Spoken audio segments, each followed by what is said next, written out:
Hello everyone, welcome back. I am Rohiteshwar Chaudhary and you are watching 3Ds. So आज हम लोग cover करेंगे topic mensuration. सो mensuration हम बहुत सारी चीज़ों में यूज़ करते हैं. मेंसुरेशन में क्या क्या होता है, बेसिक्स देखेंगे मेंसुरेशन का, कौन सा सा फॉर्मूलाज हम लोग यूज़ करते हैं मैथमेटिक्स के लिए, और लास्टली कुछ एप्लीकेशंस लेंगे, मतलब कुछ प्रॉब्लम्स डिस्कस करेंगे मेंसुरेशन के साथ. सो सबसे पहले मेंसुरेशन का डेफिनेशन समझ लेते हैं. मेंसुरेशन मैथमेटिक्स का एक पार्ट है जिसमें बेसिकली हम लोग एरिया, वॉल्यूम, उन सब को लेके डील करते हैं.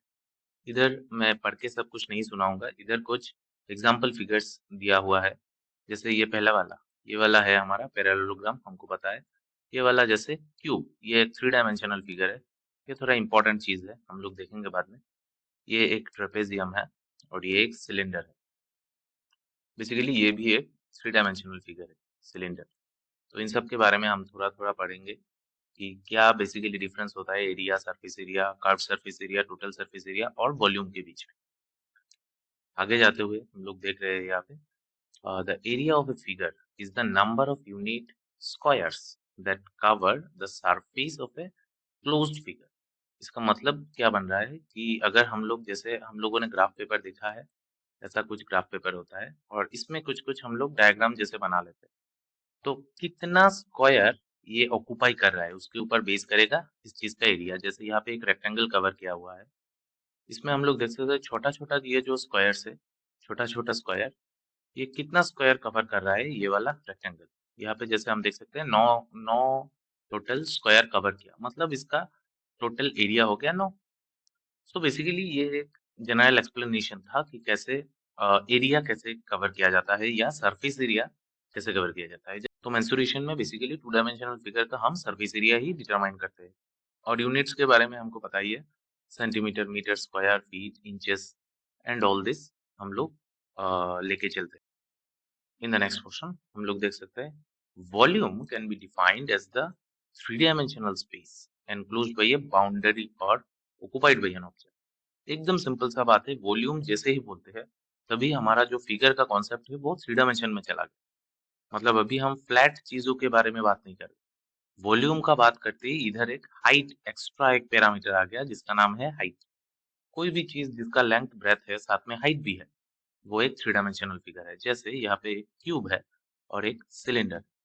क्यूब का भी हम लोग देख सकते हैं, अगर ये लेंथ होता, ब्रेथ होता, तो ये एक 2 डायमेंशनल फिगर था, पर इसमें एक हाइट फैक्टर भी है अलग से. हम देख सकते हैं ये जो पोर्शन है ये हाइट है, ये वाला पोर्शन एक्स्ट्रा है, तो इसलिए ये 3 डायमेंशनल फिगर हो गया. इसका हम वॉल्यूम निकाल सकते हैं. वॉल्यूम बेसिकली समझने के लिए वॉल्यूम हम लोग ऐसे समझते हैं कि जैसे मान लो हमारे पास एक डब्बा है और डब्बे के अंदर कितना जगह है, वो वॉल्यूम है. एकदम बेसिक चीज यही है वॉल्यूम का. तो वैसे ही 3 डायमेंशनल हर फिगर का एक वॉल्यूम होता है. ये एक स्क्वायर है, सॉरी क्यूब है, और ये एक सिलेंडर है. सिलेंडर का भी सेम ही है. अंदर में ये वाला पोर्शन ये हॉलो है पूरा नीचे तक, ये हाइट तक पूरा हॉलो है. तो इसके अंदर कितना स्पेस है. जैसे हम लोग देखते हैं, जब हम लोग मान लेते हैं कोई गाड़ी ले रहे हैं, कार कार खरीदने के बाद डिक्की का जो स्पेस है वो हमें लीटर में दिया.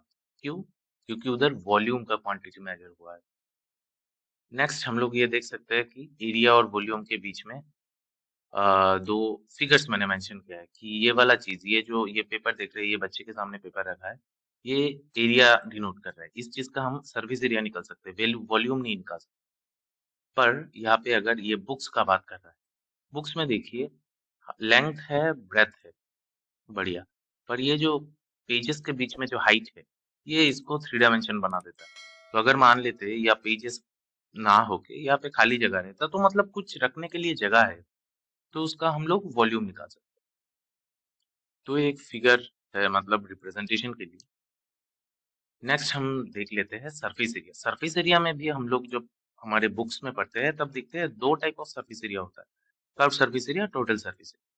तो कर्व सरफेस एरिया मतलब लेटरल सरफेस एरिया. इधर देखो हम लोगों ने इधर लिखा है.